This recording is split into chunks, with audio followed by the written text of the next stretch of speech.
Avec vous pour le 10h midi. N'oubliez pas que vous retrouverez André Berkoff tout de suite après. Il reçoit Jean-Marie Bigard. Ça va déménager, c'est ce qu'on peut imaginer. Nous, on est avec vous pour commenter l'actualité avec Éric Revel. Bonjour, vous êtes éditorialiste, directeur de la chaîne Azur TV. Vous êtes donc dans le sud de la France, pas très loin de Marseille. Entre Monaco, Nice, Marseille et Toulon. Voilà, donc vous allez pouvoir nous parler du ressenti. Nicolas Corato, qui ne devrait pas tarder à arriver, président fondateur du think tank Place de la République, et Virginie Leguet, chef adjoint au service politique de Paris Match. Bonjour. Donc comprenez-vous, bonjour Virginie, comprenez-vous la colère des Marseillais.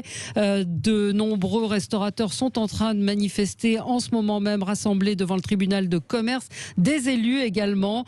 Certains restaurateurs appellent à une désobéissance. Lionel Lucas, élu également, lui demande à ce qu'on aille au restaurant, qu'on ne respecte pas ses consignes.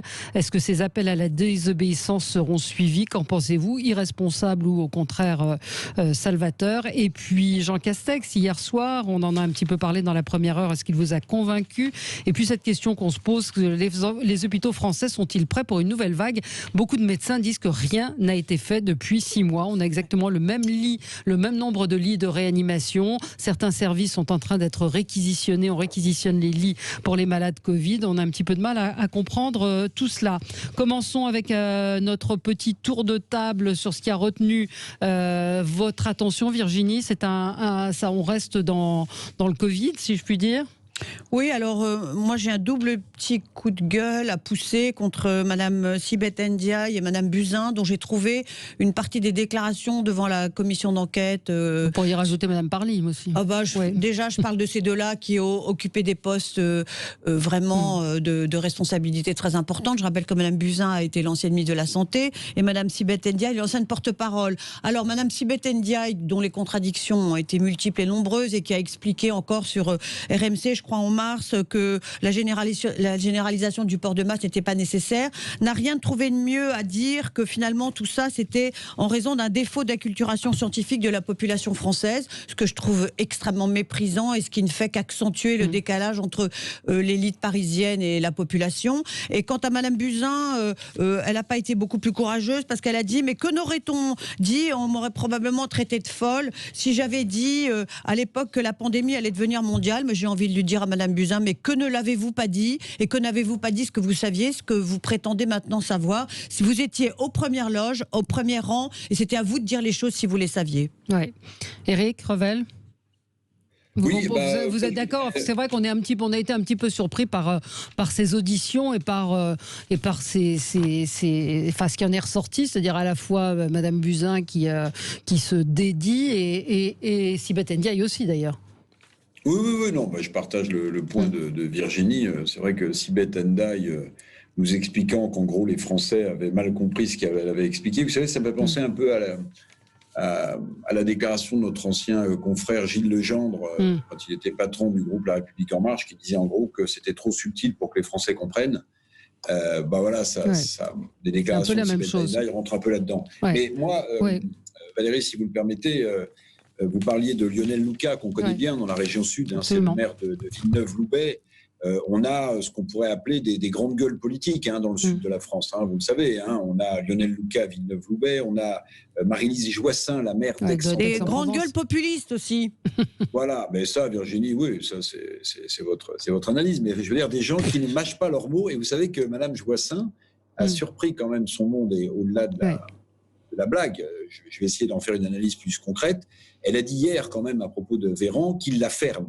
Vous voyez ? Donc on est rentré dans une espèce de jacquerie politique. On est rentré dans une espèce de jacquerie politique que j'essaie de conceptualiser comme ça, parce que c'est assez rare de voir autant de personnes qui contestent le pouvoir central.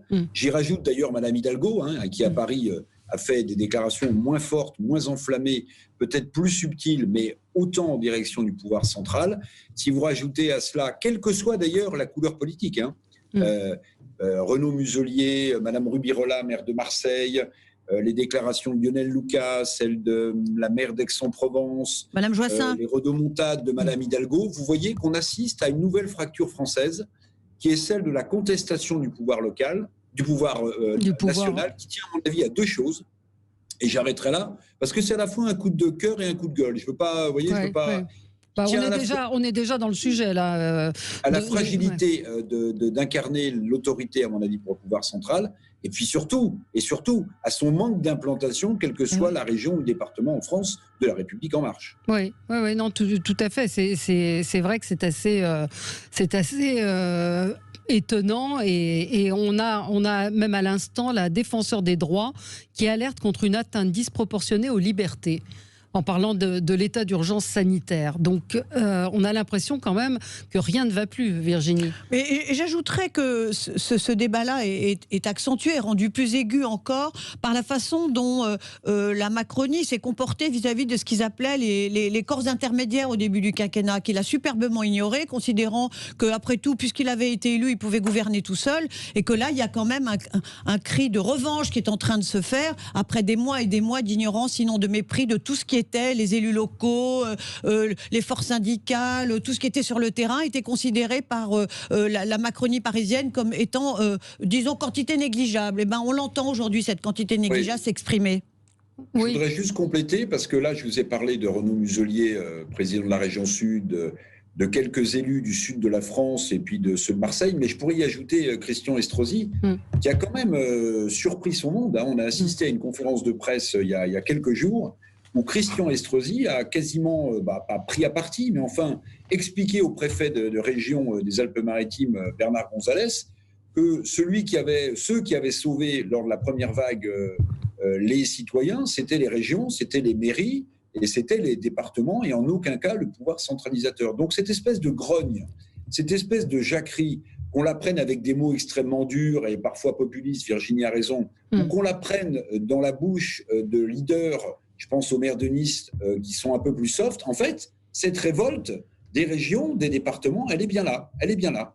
Oui, mais on a une réaction d'un auditeur, Xavier, qui nous dit mais s'il y a une défiance, enfin en gros rien ne va plus à cause de l'arrogance et mépris de la Macronie vis-à-vis des élus locaux, des syndicats. Il dit si l'on conteste le pouvoir central, c'est peut-être qu'on s'est rendu compte de son incompétence. Alors incompétence peut-être, on va en reparler justement avec Céline. Valérie, pardon. Oui. Allez-y. Pardon, mais il y a une confusion. Enfin, moi, je vais essayer de résumer le truc comme ça sans vous faire rire. Oui. Vous vous souvenez, en mars, confinement, c'était 100% sanitaire. Absolument. Zéro pour l'économie, l'économie pouvait tomber par terre. Cet été, ça a été 100% pour l'économie. On se faisait dorer la pilule sur les plages, la santé pouvait attendre. Et là, l'automne arrive et on est dans du en même temps. Il ne rassure personne, on est un peu sanitaire, un peu beaucoup, et on est quand même un peu économie. Donc, ces volte-face, si vous voulez, incessantes, qui entretiennent une confusion, ne peuvent pas rassurer sur, sinon la compétence, en tout cas, la vision, la stratégie que le pouvoir central a pour essayer d'endiguer ce problème. C'est ça qui jette une espèce de déraison un peu globale et de la contestation de ce pouvoir, qui pour moi, autant massive, est quand même rare et quasiment une première. C'est une première, c'est ce que j'allais vous dire. On a ce matin des élus qui sont aux côtés des restaurateurs devant le tribunal de commerce pour demander l'annulation des mesures. Et effectivement, ce qu'on voit depuis que le ministre de la Santé a annoncé ces mesures, c'est quand même du jamais vu. Et voyez-le en même temps comment il se traduit à Marseille aujourd'hui, là où on a les équipes. Mais il y a quand même. Il y a Olivier Véran, le ministre des PME. On est en même temps dans la santé et dans l'économie. C'est exactement ça le symbole. Mais il y a quand même une question de santé qui est là. Et là aussi, il y a une défiance. C'est-à-dire que qu'on n'accepte pas les décisions prises par le gouvernement, on refuse également de prendre en compte la maladie, enfin le virus en lui-même. Donc le sanitaire aussi. Et avec les querelles de médecins, est totalement décrédibilisé. Oui, moi je veux bien qu'on dise que le gouvernement a pris des décisions extrêmement contradictoires et incompréhensibles. C'est d'ailleurs tout à fait vrai. Mais il faut quand même rappeler que ce virus était inconnu en mars, que les idées que les uns et les autres s'en faisaient ont évolué au fil du mois et que forcément il a fallu s'adapter. Je ne sais pas si les conseillers sont les payeurs, mais de l'extérieur, évidemment, on peut toujours critiquer les choses et elles sont très critiquables. Pour autant, ce que j'entends aujourd'hui aujourd'hui des élus marseillais et même des Bouches-du-Rhône et au-delà de la région Provence-Alpes-Côte d'Azur me paraît extrêmement irresponsable. Il est très facile de jouer sur la corde très sensible d'ailleurs de cette région, on est méprisé par Paris, tout ce qui vient de Paris c'est contre nous. Il est très facile de la part de Renaud Muselier qui remet son titre en jeu très bientôt de dire c'est une punition, mais il n'y a pas de punition, il y a des décisions qui sont prises parce que les chiffres des malades qui sont hospitalisés ne cessent d'augmenter, et d'ailleurs je rappelle qu'il y a eu des décisions très douloureuses qui sont prises en ce moment aussi pour les Parisiens, donc il n'y a pas Paris contre Marseille, et les élus feraient mieux d'y réfléchir à deux fois avant de pousser à la désobéissance sociale. Et d'ailleurs j'entendais des élus marseillais un peu plus raisonnables ce matin, comme Patrick Menucci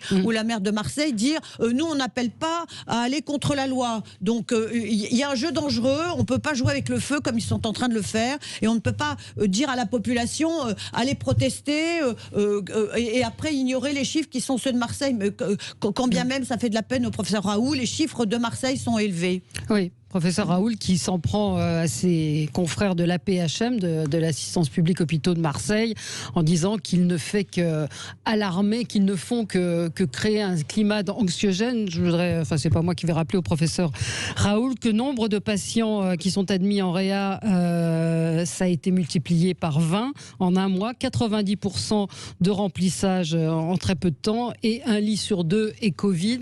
Et je signale également qu'hier soir à Paris, dans le 93, il n'y avait plus un seul lit de réanimation. Donc je ne sais pas jusqu'où et puis enfin jusqu'où le professeur Raoult effectivement va aller parce qu'il y a une réalité aujourd'hui des chiffres. Alors Nicolas Corato vient d'arriver. Oui, pardon. Voilà. Non, mais... Pardon, Eric, vous vouliez réagir là-dessus ?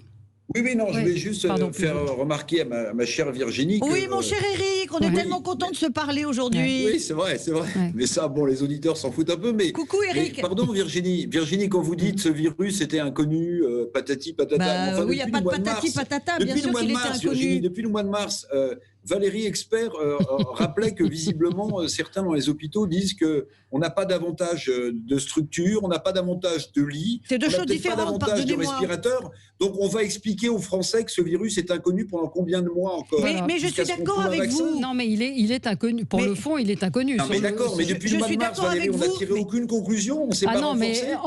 Oui, ça, je suis d'accord avec vous. Non, mais je suis d'accord avec vous, et je suis d'accord avec vous que la fameuse réforme des hôpitaux qui avait été promise, des structures hospitalières, des prises de décision n'a pas été faite, et que le Ségur de la santé n'a finalement accouché que de très peu de choses. Alors certes, des salaires ont été rémunérés, mais tout ce qui devait assouplir la décision, donner aux médecins plus de pouvoir sur l'organisation des hôpitaux, tout ça est passé à la trappe. Donc je suis tout à fait d'accord avec vous, mais il n'empêche que, pardon, le patati patata, et je trouve que c'est pas très agréable de votre part de dire ça, on ne connaissait pas ce virus en mars, c'est deux choses complètement différentes. Comme formule, patati patata. Patati patata vous-même. Allez, Dominique me dit pas très objectif, un journaliste est là pour nous transmettre de l'info et non son opinion. C'est ce que je fais, madame. Non, il parlait de moi par rapport au professeur Raoult, parce que dès qu'on dit quelque chose sur le professeur Raoult... Vous l'avez fait exprès, Valérie. Non, je donne des faits objectifs qui sont le nombre de lits en réanimation aujourd'hui. Attendez, que je donne le nombre de lits, donc voilà, c'est tout. Ouais. Vous voulez que je vous dise ce qu'on dit à Marseille et ce qu'on pense à Marseille? Parce que moi, je suis un peu entre les deux. Oui. Je vais vous dire ce qu'on dit à Marseille et qu'on pense à Marseille. On se dit... Alors, après, c'est un raisonnement, mais il est populaire, ce raisonnement. Donc, il faut le prendre en considération. Qu'est-ce qu'on dit à Marseille en ce moment? On dit, mais Olivier Véran, il en veut tellement au professeur Raoult. Mais d'ailleurs, c'est bête comme raisonnement. Quand Véran est venu dans les Bouches-du-Rhône, aujourd'hui, mais il y a 15 jours, il a envoyé un vent quasiment au professeur Raoult. Il ne lui a même pas dit au revoir. Vous vous souvenez de cette vidéo terrible? Oui. Ben, que disent les Marseillais? Ils disent, mais c'est pas étonnant qu'on nous brime. On nous brime parce qu'en fait, Véran ne peut pas supporter Raoult. Et on dit aussi, quand on est à gauche... Mais vous voyez, non mais c'est très... Mais parce que le gouvernement n'aime pas Mélenchon. Mais vous personnalisez le débat. Voilà ce qu'on dit à Marseille. On comprend la passion des Marseillais, mais... Honnêtement, franchement, on s'en fiche des états d'âme du professeur Raoult ou de l'humeur d'Olivier Véran. C'est pas le sujet. On est face à une crise sanitaire qui dure depuis des mois en France, et il va falloir quand même qu'on se mette dans la caboche que c'est structurel et pas conjoncturel. C'est-à-dire que moi, ce débat, on va pas l'avoir pendant 365 jours. Non. Le virus, il est là pour longtemps, et pendant longtemps, on va vivre avec. Contrairement d'ailleurs à ce que disait le professeur Raoult, qui disait qu'il allait s'achever cet été. Et donc, il faut arrêter de nous perdre dans des débats pour pour savoir qui en veut à qui a comploté contre qui essaye de mener la France je ne sais où. Non, mais Nicolas, la réalité. Pardon, je pense aussi. Oui, bien sûr. C'est ridicule. Mais oui, je trouve ces débats ridicules par rapport à l'enjeu qui est devant nous et qui est un enjeu, encore une fois, qu'on va rencontrer, avec lequel on va vivre pendant des mois. De santé publique. On n'est pas sur un marronnier, on n'est pas sur un truc saisonnier, on est sur quelque chose qui va affecter notre pays pendant des mois. Et des années. Alors, je pense mais justement, c'est le fond de la question, c'est-à-dire que on est dans le déni face à ce virus, pour beaucoup dans le déni, ou en tout cas, si on prend ce que disait Nicolas Bedos, de dire foutez-nous la paix, on a envie de vivre et de prendre nos risques. Mais ça c'est normal qu'il y ait des réactions comme ça, et je vais dire, c'est plutôt assez sain. Moi, j'ai pas de problème avec ça.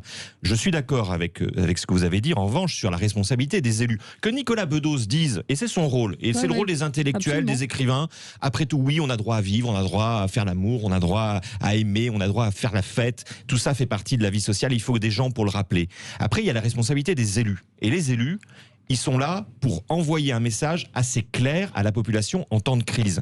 Moi, je ne comprends pas que des élus s'amusent à rendre encore plus confus un discours du gouvernement qu'il est déjà assez en lui-même.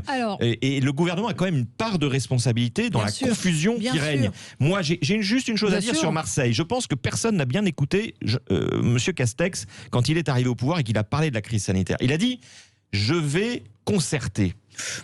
Et il a ajouté « je vais concerter et je donne ce pouvoir au préfet ». C'est-à-dire qu'il concerte avec lui-même, Monsieur Castex. Il a concerté rien du tout. Mais il n'a jamais dit qu'il mettrait les élus locaux dans la discussion pour prendre les décisions. Il a délégué aux préfets qui sont sous son autorité hiérarchique la responsabilité de prendre les décisions localement. Ce que font les préfets. Effectivement, de là, une confusion, je pense, et une colère des élus locaux qui ne se sentent pas associés. Mais le Premier ministre n'a jamais parlé d'une coordination ou d'une coopération nationale et locale. Quand il parle du niveau local, Jean Castex, il parle des préfets. Oui, et moi j'ajouterais une chose, on nous a quand même chanté l'air de la romance entre le préfet et les maires en nous disant ça va être merveilleux, les décisions vont être prises au niveau local, et il est vrai que tous ces mois après, c'est pas comme ça que ça se passe, et que c'est décidé d'en haut. On a bien compris que très peu d'élus marseillais et du Bouches-du-Rhône avaient été réellement consultés, que s'ils ont été simplement informés, c'est une demi-heure avant les annonces d'Olivier Véran. Il y a quand même un truc qui fonctionne pas tout à fait. Si on veut associer les élus locaux aux décisions nationales, il faut au moins prendre le temps de leur parler, de leur expliquer. Nicolas, et ça n'a pas été pris. Juste, je me fais évidemment rabrouer par nos auditeurs qui me disent que je mens sur les chiffres et que le professeur... Oui, parce que les chiffres baissent à Marseille et à Nice. Oui, pas dans les hospitalisations. On tourne à 90% de remplissage. Tout le week-end, on n'a fait que remplir. Infirmières en réanimation. Il ne s'agit pas de dire ce que les gens disent. Mais Vision Parisienne, c'est le président des hôpitaux, enfin c'est les chefs de service du service anesthésie, on les invente pas.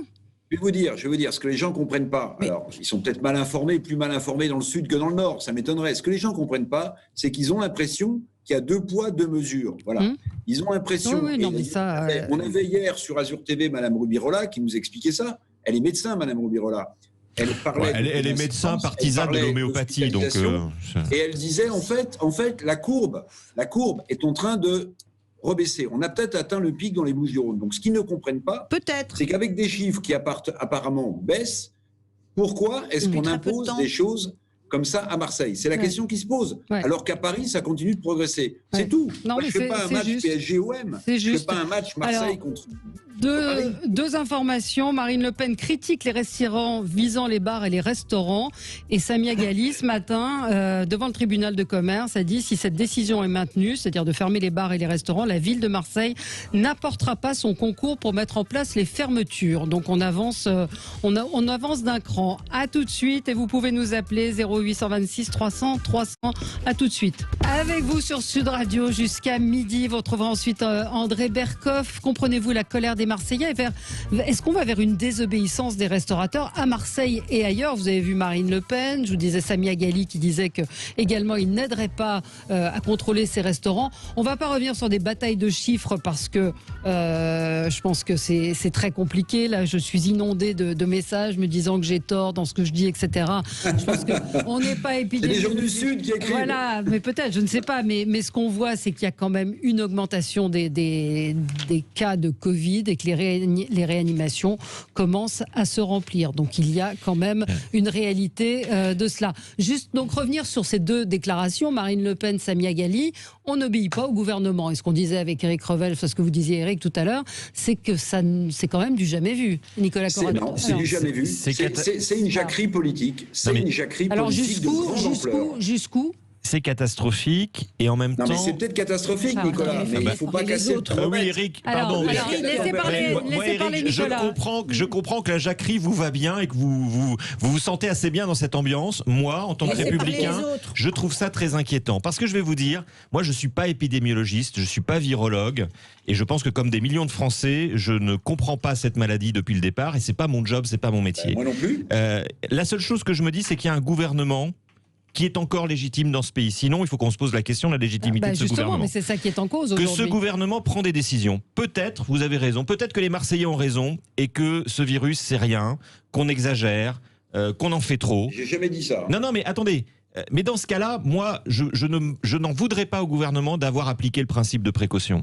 Moi, je rappelle que pendant le confinement, il y a beaucoup de gens qui sont allés à leurs fenêtres, à leur balcon, tous les soirs à 20h pour applaudir les soignants. Je comprends que les soignants, aujourd'hui, ils sont sous l'eau, pas uniquement à cause du virus, mais ils sont crevés, fatigués. Certains ne veulent pas revenir travailler et qu'il y a une vraie tension à l'hôpital. Alors, tous ces applaudissements, on peut les... Non mais attendez, tous ces applaudissements, on peut les oublier.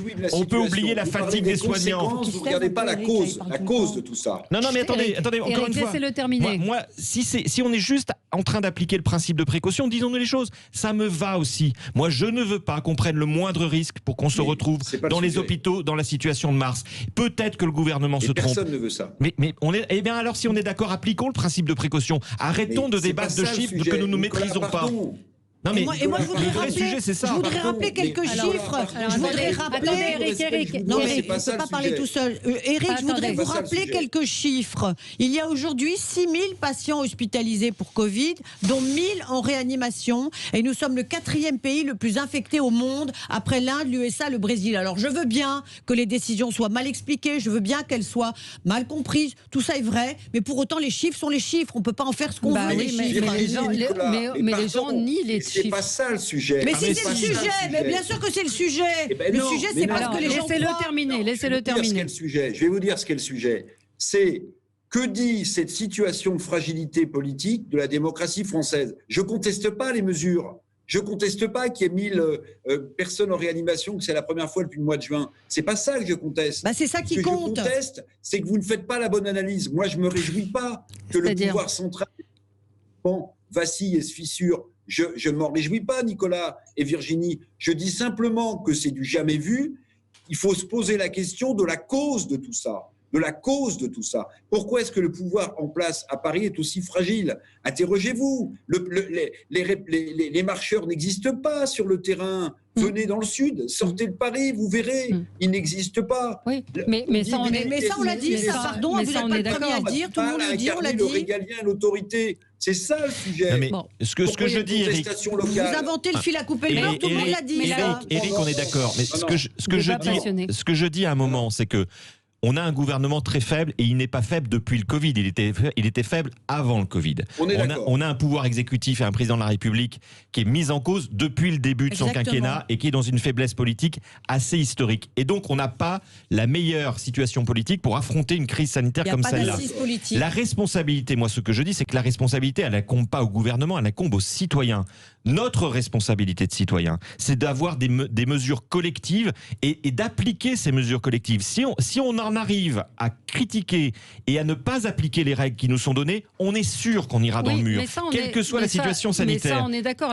La question, la question concrète qui se pose aujourd'hui, et qui va se poser demain, c'est qu'est-ce qui va se passer demain quand les restaurateurs, les bars de Marseille ne vont pas fermer. Attendez, combien vont le faire? Combien vont réellement pas fermer? Je rappelle que les élus sont en train de faire un peu machine arrière et se rendre compte qu'ils ont peut-être déclenché un mouvement qui est incontrôlable. Et ils sont tous en train de dire, certains d'entre eux, les plus raisonnables d'entre eux, disent la loi doit être appliquée, quelle que soit la loi. Quant au recours devant le tribunal administratif que monsieur Muselier annonce, il n'a pas été déposé puisque le décret n'a pas été publié. Donc restons un peu raisonnables aussi. Alors, je vous propose d'écouter un restaurateur ce matin qui appelait à la résistance. Écoutez. J'ai pris la décision de ne pas fermer lundi prochain. On ne doit pas fermer. Il faut qu'on passe ce cap, il faut qu'on vive, il faut qu'on survive. Et c'est grâce à vous qu'on va y arriver. J'invite tous ceux qui veulent me rejoindre. Je suis disponible au resto. On est au 15 cours Camille Pelletan. Il faut qu'on crée un mouvement. Alors certes, le décret n'est pas encore passé, n'a pas été voté, mais justement, il faut qu'on puisse arrêter l'hémorragie avant qu'elle ait lieu. Je vous invite donc à partager, comme je vous l'ai dit, cette vidéo au maximum. Voilà. Moi, ça me dérange. Donc, appel donc, de plusieurs restaurateurs. Il y en a qui résisteront. Et encore une fois, quand vous avez Marine Le Pen, Samia Ghali et d'autres responsables politiques qui appellent à cette résistance... Je peux réagir sur un truc. On a fait plein d'émissions avec vous et avec d'autres il y a quelques semaines là sur l'insécurité. Vous savez, sur les incivilités, l'insécurité, l'ensauvagement. Pardon de le dire, mais appeler à enfreindre la loi, c'est du même niveau. Moi, on est exactement au même niveau. Donc on va se dire les choses, délinquant pour délinquant. Moi, je condamne tous les délinquants. Et ce monsieur se situe dans le même terrain de la délinquance. Tous ceux qui sont en ce moment à Marseille. Et alors. les élus sont là pour faire appliquer la loi. Ça me paraît élémentaire de le dire, mais je le rappelle. Mais ce que dit pas Nicolas, parce que ça le gêne peut-être, c'est que dans les déclarations qu'on vient d'entendre appelant à une désobéissance, vous avez qui ? Vous avez Samia Ghali, sénatrice apparentée Parti Socialiste, bien sûr, qui fait partie de la majorité de gauche de Madame Rubirola, printemps marseillais à Marseille, et Monsieur Lionel Lucas, maire de Villeneuve-Loubet, qui lui est plutôt un républicain dur. Et donc, ce qui est inquiétant, Nicolas, et c'est ça qui devrait vous interpeller, ce qui est inquiétant, c'est on constate quoi ? La jacquerie dont je parlais tout à l'heure, dont je ne me réjouis pas, moi j'en fais le constat, mon cher Nicolas. Cette jacquerie, elle n'est pas seulement du fait d'opposants de droite qui voudraient prendre leur revanche sur Emmanuel Macron. Non, Samia Ghali, elle est socialiste. Vous voyez, Samia Ghali, elle est socialiste. Mais elle donc est vous avez un mouvement de fond sur lequel il faut s'interroger. Elle est le fait d'élus opportunistes, pardon Eric. C'est de la politique politicienne, c'est de la petite politique pour surfer sur une vague qui les emportera. Ces gens sont des irresponsables.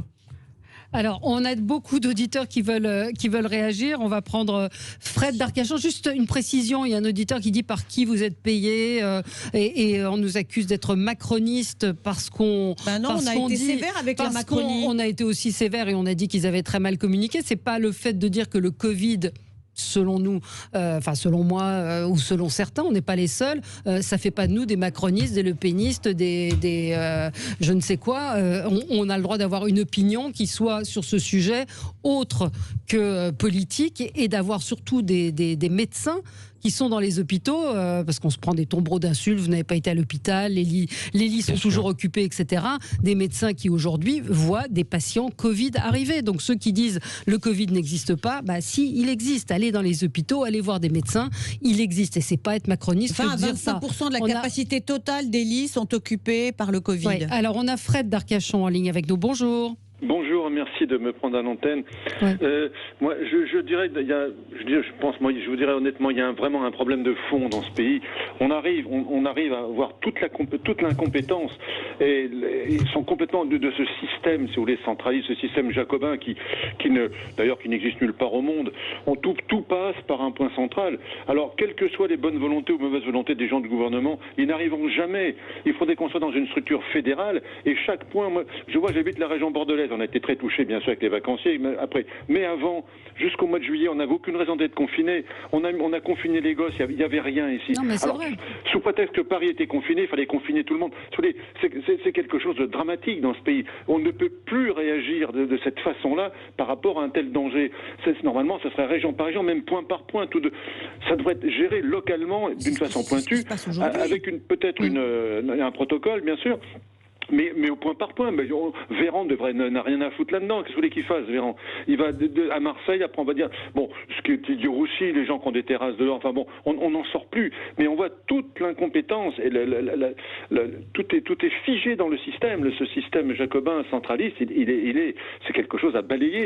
On est figé, complètement figé. Et deuxièmement, on a un problème terrible en France, c'est le problème de l'économie. Tout est fait sur les services. Valérie, c'est dramatique ce pays. On a désindustrialisé, tout est sur les services, qui devraient être simplement des trucs annexes comme en Allemagne. Mais ici, alors, tout ce qui est service, le moindre truc, ça y est, c'est fini. Là, vous allez voir, avec les sports d'hiver, ça va être une catastrophe aussi dans les remontes de pente, dans les restos le soir. Je ne sais pas comment ça va se passer.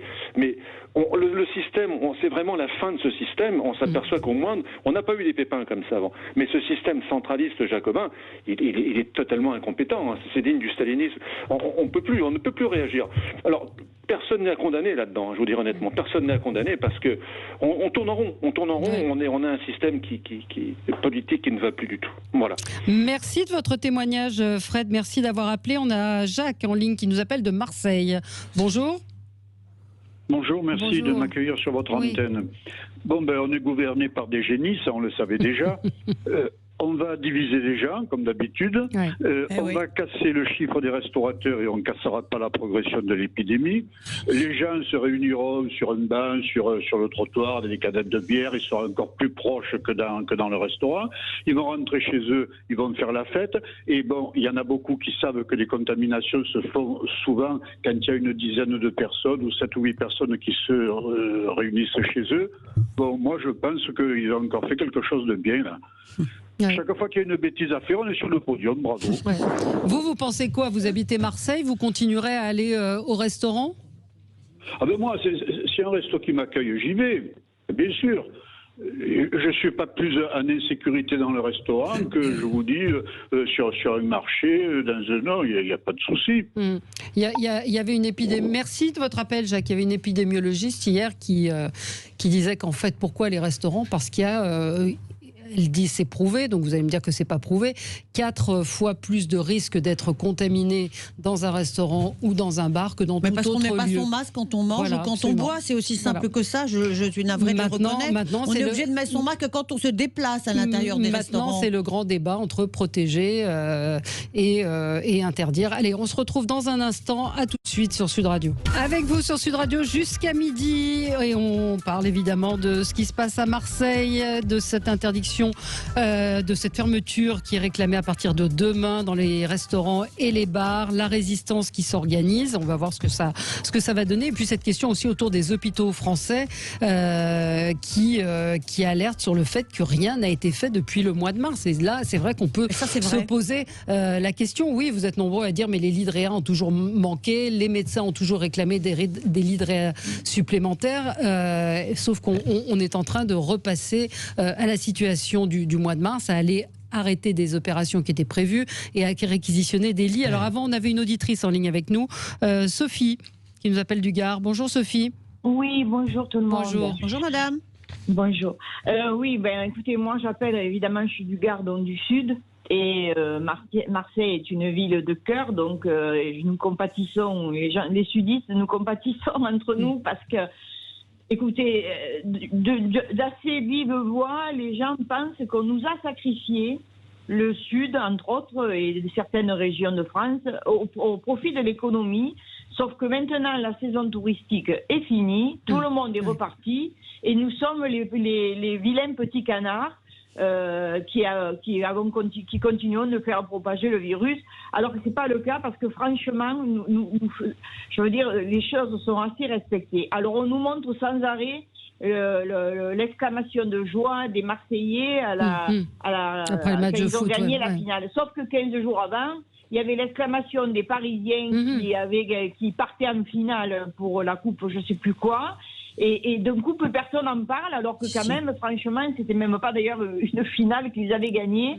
Et on voit tout ce qui se passe à Paris, sur les quais, sur ci, sur mi, et nous, on a été obligés de subir l'arrivée des touristes. Mais je veux dire, on n'a pas eu le choix. Et les gens, moi j'en connais beaucoup qui ont des problèmes de santé fragiles, n'avons pas mis le nez dehors de tout l'été pour pas être confrontés à un problème quelconque. Le temps juste de faire les commissions et de rentrer. Donc c'est vrai que ça met que relativement en rogne. Et je comprends très bien les restaurateurs parce que quand même là on les a fait réouvrir il y a combien? Il y a peut-être un mois et demi. Ils ont rempli les frigidaires, les congélateurs, et maintenant d'un coup on leur dit presque 24 heures fermées, et voilà. Mais vous vous rendez compte, ça fera la seconde fois quand même parce que moi je trouve que quand même on ne dit pas assez que le premier confinement les Français ont été relativement raisonnables. Je veux dire quand même. nous avons marché comme des benets, c'est le cas de le dire, après avoir pris du recul, tout le monde s'est enfermé. Enfin, je veux dire, le président nous parlait de guerre. Vous avez l'impression que c'est injuste. Non, oui, c'est injuste dans le sens qu'il y avait sûrement d'autres façons de faire, entre autres, parce que vous savez, on peut régner, quand on a un ego surdimensionné, on peut régner seul, mais on ne peut pas gouverner seul, c'est pas possible.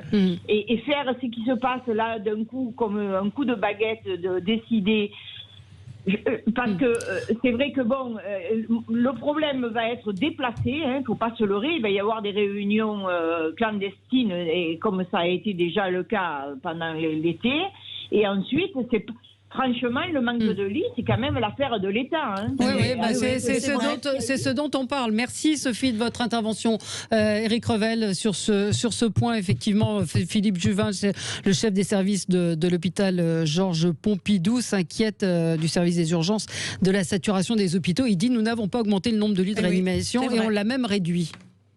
Bah oui, c'est ce que vous disiez tout à l'heure, Valérie. Et c'est pour ça que, ma chère Virginie, quand vous disiez on ne connaissait pas le virus en mars, mais depuis la première vague, on aurait dû faire des choses, on n'a rien fait du tout. C'est vrai, et je l'ai dit aussi, pardonnez-moi, mon cher Éric. Nicolas. Mais votre auditrice a raison quand elle dit, en fait, on enchaîne des phases qui n'ont rien à voir les unes avec les autres. En mars, on était tous sur le sanitaire, et puis ensuite, on nous a dit c'est tout sur l'économie. Et qu'est-ce qu'on a fait sur le sanitaire? On y revient aujourd'hui, et on remarque qu'on n'a pas avancé. Moi, je suis quand même... Le sujet, c'est pas le virus. Le sujet, c'est pas nos désaccords sur le virus. Moi, je m'en fiche des théories de monsieur Raoult ou de monsieur Delfrécy. C'est pas le sujet. Le sujet, c'est nos hôpitaux. Si on en est là aujourd'hui, c'est parce que nos hôpitaux sont incapables de faire face. Donc, peu importe quel virus on a face à nous, parce que demain, il y en aura un autre, on a découvert une situation hospitalière en faillite. Moi, je suis très étonné d'un fait, par exemple. On revient sur les histoires de saturation. Pendant tout le confinement, pendant la première phase, on s'était beaucoup interrogé sur la participation des cliniques privées à l'effort de santé et sur la place de la médecine de ville. Est-ce qu'on a avancé sur ces deux sujets? Quelle est la place des médecins de ville dans la lutte actuelle à Marseille ou ailleurs contre le virus? On ne sait pas. Quelle est la place des cliniques privées? Toujours pas réglée. Mais on ne va pas faire supporter ad vitam aeternam uniquement aux hôpitaux publics la charge d'une question de santé qui est nationale et qui concerne tous les acteurs de santé. Et j'ai l'impression que là-dessus, l'État, dont c'est le rôle de coordonner, de rendre visibles ces coopérations, ne sait jouer qu'avec ses propres leviers. C'est-à-dire il appuie sur le levier hôpital public et il appuie aussi fort que dure l'épidémie. Et puis un jour, le bouton, il cède. Et il ne prend pas la peine. Et à côté, les autres ne travaillent pas. Et je rappelle que les revendications qui consistaient qu'on entendait le personnel des hôpitaux répéter depuis des mois qu'ils voulaient une vraie réforme, bien avant le Covid, elles n'ont été jamais entendues, jamais prises en compte. Et que même là, depuis le confinement, alors que tous les médecins disaient écoutez-nous, si l'on veut travailler mieux à l'avenir, il faut vraiment réorganiser le système. Là non plus, ça n'a pas été entendu. Et là, il y a une faute majeure du gouvernement et de l'exécutif qui s'est dit pas vu, pas pris. On a lâché ce qu'on a pu lâcher, pour le reste, on va continuer comme ça. Et on réentend depuis quelques semaines des professeurs dire les lenteurs administratives sont de retour, on n'a pas la main mise, on a toutes les responsabilités sur l'état de santé des gens et tout est reparti comme avant. Et là, je suis tout à fait d'accord, il y a une faute absolument majeure de l'exécutif qui s'est dit c'est fini, on peut recommencer comme avant et puis ni vu ni connu. Eh ben non, on recommence pas comme avant. Et là, on voit en plein jour qu'il n'a pas tenu ses engagements et que tout ce qui était des revendications très fortes du système hospitalier ont été, j'allais dire, jetées à la baille. Ouais. On a une auditrice en ligne avec nous. Bonjour. Oui, bonjour. Bonjour. Vous nous appelez des Bouches-du-Rhône? Isabelle. Voilà. C'est ça. Voilà. Donc moi, j'ai aussi un petit coup de gueule parce que je trouve que ce gouvernement, il fait tout et n'importe quoi.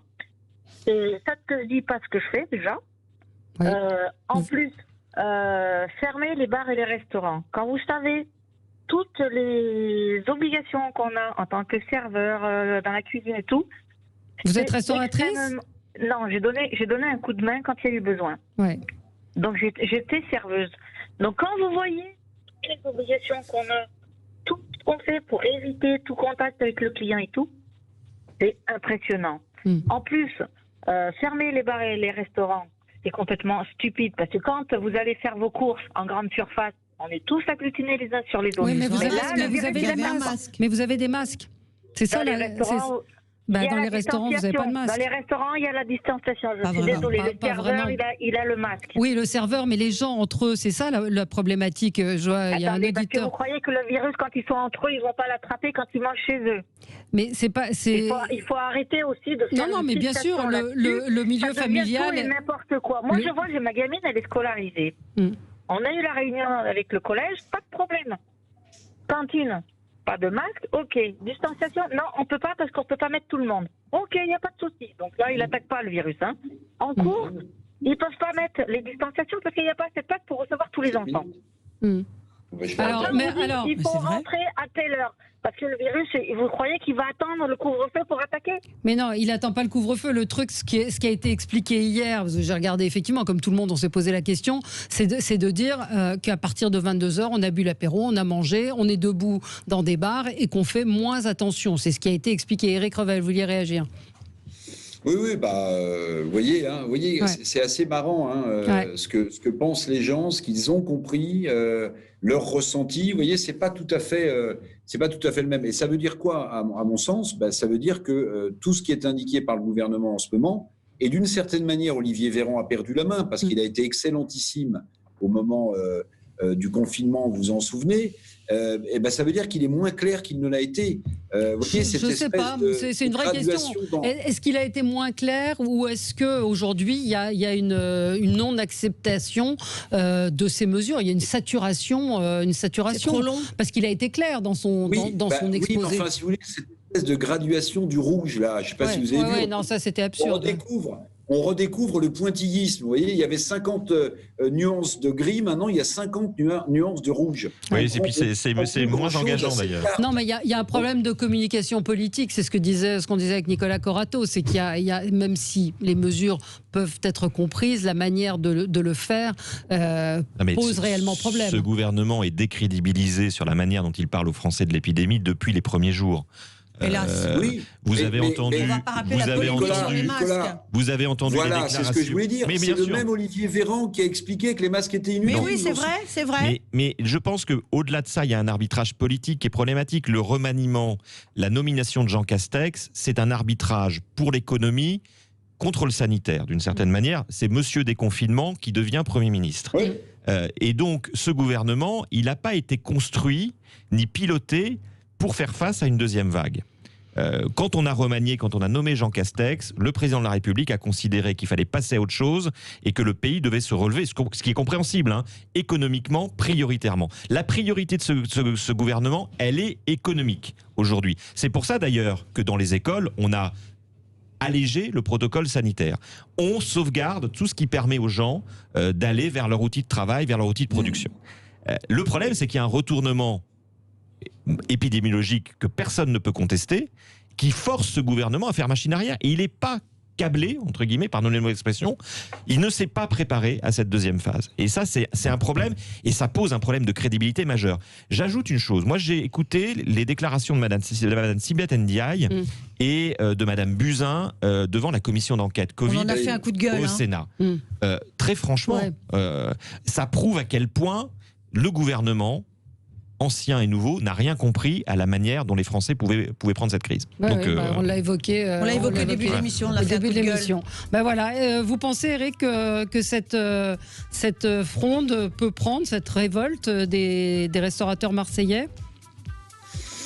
Écoutez, je sais pas. Moi, j'ai pas été surpris que Lionel Lucas, qui est un républicain dur, fasse cette déclaration. Autant la déclaration de Samia Ghali dont vous parliez tout à l'heure est quand même un peu surprenante parce qu'elle appelle les sénatrices de la République quand même. Les sénatrices. Et elle a annoncé. Elle est deuxième adjoint de Marseille.